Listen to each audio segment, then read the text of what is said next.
Smart and legal guidance download the application now. नमस्कार दोस्तों, आज इस वीडियो के अंदर मैं आपको एक स्ट्रैटेजी और एक टिप्स के बारे में बताने वाला हूं as per my point of view कि अगर आप लोग दिल्ली जुडिशियल सर्विस के अंदर एग्जाम अपना अपीयर करने वाले हो 10 दिसंबर 2023 को, तो कुछ बातें आपको याद रखनी पड़ेंगी कि मेरे को कैसे अभी अपना स्ट्रैटेजी बनानी है एग्जाम पॉइंट ऑफ व्यू से। साथ में आपको मैंने पहले भी एक वीडियो बना के डिटेल बताई थी कि यहाँ पे सुप्रीम कोर्ट ऑफ इंडिया ने एक डेडलाइन सेट कर दी है 7 दिसंबर 2023 कि पंजाब की नोटिफिकेशन भी निकालनी है, एमपी की भी निकालनी है, हरियाणा की भी निकालनी है। ठीक है, तो ये नोटिफिकेशन हमारी दिसंबर के अंदर मोस्ट प्रोबेबली देखने को हमें मिलेंगी। और राजस्थान की भी अगर मैं बात करूं, राजस्थान की नोटिफिकेशन अपनी जनवरी फरवरी के अंदर आपका एग्जाम होने की एक्सपेक्टेशन है। नोटिफिकेशन कभी भी आए लेकिन एग्जाम थोड़ा सा डिले होगा as compare to Delhi, Haryana, Punjab, MP, अगर मैं इसके कंपैरिजन के अंदर बात करता हूं तो। अब मुद्दे वाली बात यह आती है कि आप कोई भी एग्जाम के अंदर अपना प्रिपेयर कर रहे हो। अब मैं दिल्ली की अगर मैं बात करूं, मेरा फोकस दिल्ली पे है क्योंकि अभी दिल्ली का एग्जाम आउट हो चुका है, डेट भी आ चुकी है। इस पर्सपेक्टिव में अगर मैं बात करूं तो 10 दिसंबर 2023 को दिल्ली का एग्जाम है। तो इस चीज के अंदर आपको याद रखना है कि मेरे को प्रिपरेशन कैसे करनी है। मेरे पास अभी 23-24 दिन रह गए हैं। अब इस केस में मेरे को अपनी पीवाईक्यू भी सॉल्व करनी है और जो मेरा सिलेबस है वो भी मुझे सॉल्व करना है और मेरे को कैसे अपना प्रिपरेशन करनी पड़ेगी। क्लियर तौर पे मैं आपको ये बताना चाहूंगा, फॉर एग्जांपल के तौर पे, जैसे कि ये हमारा सीपीसी का बेयर एक्ट है। ठीक है, अब इसमें से क्वेश्चन आएंगे सीपीसी के, क्योंकि हमारा डेली के सिलेबस की अगर मैं बात करूं उसमें हमारा CPC, CrPC, IPC, evidence, constitution, contract and अपना लिमिटेड लायबिलिटी वाला भी है, पॉक्सो भी है एंड और भी एक दो सब्जेक्ट्स और कॉन्ट्रैक्ट एक्ट भी है।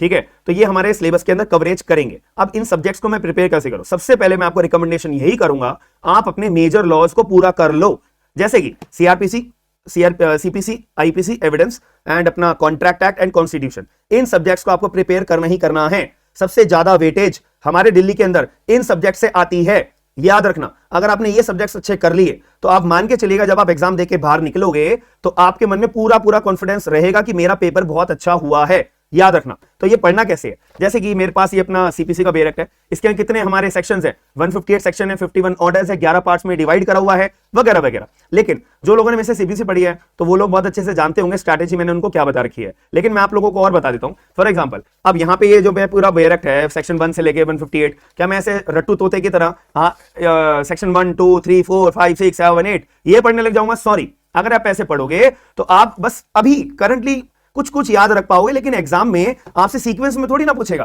कि बताना एग्जाम सेक्शन 1 क्या कहता है, 2 क्या कहता है, 3 क्या कहता है। नो, वो एग्जाम में बीच में कुछ भी कहीं से भी कैसे भी पूछ लेगा। तो अब मेरे को प्रिपरेशन कैसे करनी है? फॉर एग्जांपल, जैसे मुझसे पूछा जाएगा कि भाई पेक्यूनियरी जुरिडिक्शन के बारे में बताओ, कहां डिफाइन है। दिमाग में आपके एकदम क्लियर होना चाहिए सेक्शन 6 के अंदर। अच्छा, सब्जेक्ट मैटर जुरिडिक्शन के बारे में सेक्शन नंबर 9 के अंदर, टेरिटोरियल जुरिडिक्शन के लिए 15 से 21A के अंदर। अगर आपसे कोई ट्रांसफर और सूट के बारे में पूछ रहा है तो 22 से 25 के अंदर। अच्छा, अगर मेरी कोई प्लेंट मेरे को प्रिपेयर करनी है तो मुझे कहां, ऑर्डर 6 एंड 7 के अंदर। अगर रिजेक्ट होती है तो ऑर्डर 7 रूल 11 के अंदर। ये चीजें याद आपको अभी के परस्पेक्टिव में करनी ही करनी है। मैंने अपने लाइव सेशन भी आपके लिए सीपीसी के लिए लिए थे, उसके अंदर मैंने आपको एक लिस्ट बनाई थी प्रॉपर।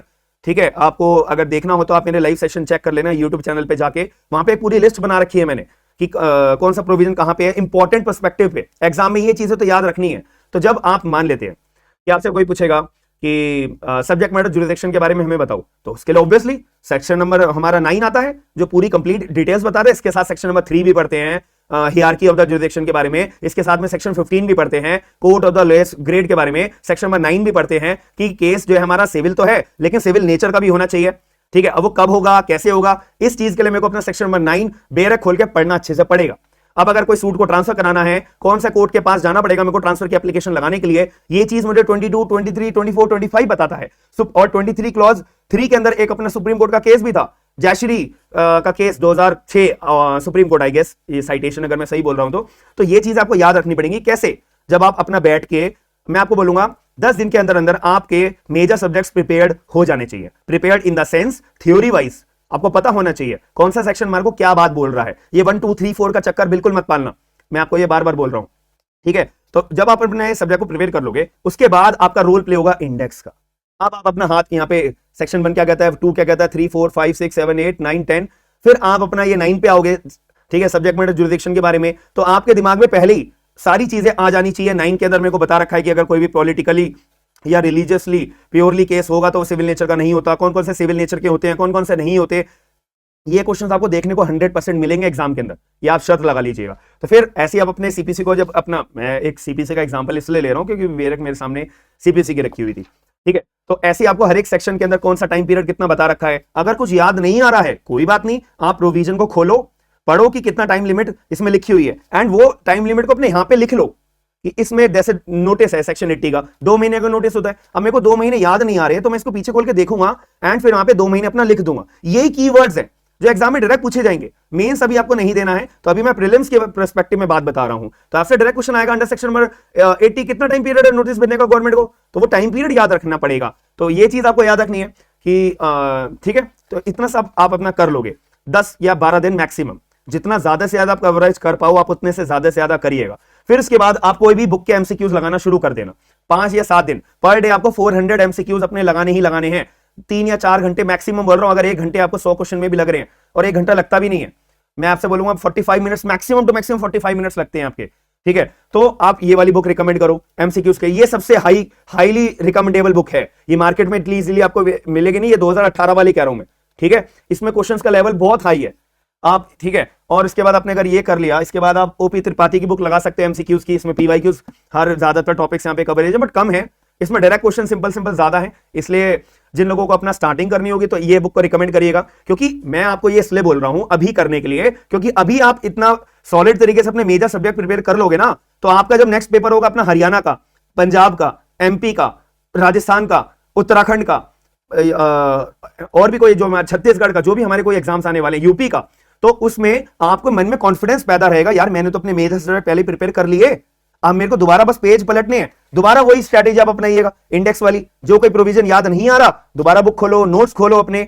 ठीक है, तो रिवीजन दोबारा करने लग जाओ। It is a part of the revision. और आप आज अभी का टाइम वेस्ट करोगे ना, तो जब हरियाणा की नोटिफिकेशन भी ऐसी आएगी, ऐसी डेट आ जाएगी, फिर आपके मन में दोबारा होपलेस हो जाओगे, यार मेरे सब्जेक्ट्स ये वाले प्रिपेयर नहीं है, मैं कैसे करूंगा, चलो मैं अदर यूट्यूबर्स की अपनी स्ट्रैटेजी वीडियो देख लेता हूं, ठीक है, उससे कुछ नहीं होने वाला ऐसे। तो ये आज जिस टाइम आप वीडियो देख रहे हो, बस आज अपना ये मन बना लो, मेरा 10 दिन बाद पेपर है, मेरे को आज ऐसी स्ट्रैटेजी अपनानी है, दैट्स इट। या फिर ये वाली बुक भी रिकमेंड कर सकते हो, ये भी लेटेस्ट आई है बट इसमें भी क्वेश्चंस लिमिटेड है, थ्योरी भी ज्यादा, इसमें थ्योरी भी जैसे समरी फॉर्म में सीपीसी की पूरी थ्योरी उठा के दे दी, सीआरपीसी की दे दी, तो वो थ्योरी आप जब पढ़ने लायक होती है जब आपके हाथ में पूरा सब्जेक्ट आपने पढ़ के रखा हो। उसके बाद जब आपके पास 10 दिन ये हो गए, 5 दिन 10-12 दिन हमारे प्रिपरेशन में चले गए, टॉपिक्स को रिवाइज करने में, 5 दिन हमारे या 7 दिन हमारे एमसीक्यूज में चले गए, फिर जो बाकी के 4-5 दिन बचेंगे उसमें आप पीवाईक्यू सॉल्व करने लग जाओ। मैं आपको रिकमेंड करूंगा, एक ये बुक आती है जैसे हरियाणा की, ये पीवाईक्यू की बुक है, सारे पीवाईक्यू मिलेंगे आपको, ऐसी दिल्ली की आती है, ऐसी राजस्थान की आती है, ऐसी एमपी की आती है, ऐसी छत्तीसगढ़ की आती है, ऐसी हर स्टेट की अपनी अपनी आती है। 200-300 रुपए की आती है ये बुक, ठीक है, 200 रुपए, 180 रुपए ऐसी होती है। देखो ये 220 रुपए की है, बाकी अमेजोन वगैरह से मंगाओगे तो सस्ती पड़ जाएगी, तो आप ये मंगाओगे तो बहुत बेनिफिशियल होगा। इसमें सारे पीवाईक्यूज आपको मिल जाएंगे, इधर उधर जाने की आपको जरूरत नहीं पड़ेगी, सीधा अपनी बुक उठाई, पेन पेपर उठाया, क्वेश्चन सॉल्व करने लग जाओगे। इससे फिर आपके मन में कॉन्फिडेंस आएगा कि यार मैंने अपनी बुक के भी एमसीक्यू सॉल्व कर लिए, मैंने अपने पीवाईक्यू भी सॉल्व कर लिए और मैंने अपनी रिवीजन भी कर ली है, एंड अब मैं एग्जाम देने के लिए कुछ हद तक अपना मैं रेडी हूं। तो मैं आपको ये बोलूंगा, अगर ये स्ट्रेटेजी अपनाओगे तो आपके दिमाग में क्लैरिटी रहेगी कि मेरा पेपर अच्छा हुआ है, या आने वाले एग्जाम्स के अंदर जो मैं देने जाऊंगा मेरे को क्या कमी देखने को मिली, और मैंने अपनी रिवीजन करी तो थी, मेरे अंदर क्या ड्रॉबैक नजर आया, उस ड्रॉबैक को मैं ओवरकम करूंगा और आपका एग्जाम नेक्स्ट वाला बहुत अच्छा जाएगा। यही अपना पैटर्न है। और मैं आपको यही बोलूंगा कि सबसे पहले अपने मेजर सब्जेक्ट पे ध्यान दियो, सबसे ज्यादा पेपर इनमें से आएगा, हर स्टेट का मैं बोल रहा हूं, हर स्टेट का, दिल्ली हो, हरियाणा हो, पंजाब हो, एमपी हो, छत्तीसगढ़ हो एंड उत्तराखंड हो, एनी एग्जाम, सबसे ज्यादा मेजर सब्जेक्ट्स आप फोकस करिए। एंड उसके बाद अपना माइनर के लिए 2 या 3 दिन से ज्यादा आपको नहीं देने हैं, याद रखना, माइनर के लिए 2 या 3 दिन से ज्यादा बिल्कुल नहीं देने हैं, बिल्कुल नहीं देने हैं, क्योंकि वरना मेजर पे आपका हाथ कमजोर हो जाएगा, याद रखना, ठीक है। बाकी अगर ये स्ट्रैटेजी आप फॉलो करोगे तो आप मुझे बताइएगा, आपको कुछ कमी लगी हो मेरे स्ट्रैटेजी के अंदर तो वो भी बताइएगा, और अगर कुछ पसंद आया हो तो वो भी बताइएगा, क्योंकि एग्जाम आप इजिली निकाल लोगे, ये आपके अंदर कॉन्फिडेंस है, क्योंकि तभी आपने अपना माइंडसेट बनाया है जुडिशियल का एग्जाम निकालने के लिए। कुछ लोगों को तो बस सिलेबस देख के डर लग जाता है, अरे बहुत बड़ा सिलेबस है, मैं नहीं निकाल पाऊंगा भाई, मैं रिवाइज नहीं कर रहा, मैं पढ़ाई लिखाई नहीं कर रहा, चलो मैं तो कुछ और अपना प्रोफेशन चूज कर लेता हूं, या मैं लिटिगेशन में चला जाता हूं, वहां पे मैं अपना अच्छा करियर बनाऊंगा, या मैं कहीं पे जॉब कर लेता हूं। तो माइंडसेट फिर वहां पे चेंज हो जाता है, लेकिन आप लोगों का चेंज नहीं हुआ, यानी कि आप लोगों के अंदर काबिलियत है, आप डरने वालों में से नहीं हो, इसीलिए आप अपनी एग्जाम्स की तैयारी बहुत सॉलिड तरीके से करके रखो। मेरे को पूरा कॉन्फिडेंस है आपके ऊपर कि आप एग्जाम बहुत अच्छा निकालोगे, और जो स्टूडेंट्स में से पढ़ चुके उनका बहुत लेवल हाई हो चुका है, मैं सब बच्चों के नाम नहीं लेऊंगा, बट बहुत बढ़िया है। तो आप लोग अपने ऊपर कॉन्फिडेंस रखो, जितना बताया है बस उतना अपना करियो, इजिली करके रखो। और मैं आपको बोलूंगा, अगर आपको लग रहा है टाइम बहुत कम है डेली के लिए, तो मेजर सब्जेक्ट करके चले जाओ केवल। मैं आपको ये रिकमेंडेशन दूंगा, आप मेरी बात पे भरोसा रखिएगा। क्वेश्चंस आपको सबसे ज्यादा मेजर में से देखने को मिलेंगे, याद रखिएगा। बाकी मेरी वीडियो पसंद आई तो वीडियो को लाइक जरूर करिएगा, चैनल को सब्सक्राइब करके वीडियो को शेयर करके लोगों को अपडेट जरूर दीजिएगा। बाकी मिलते हैं नेक्स्ट वीडियो के अंदर। थैंक यू, धन्यवाद।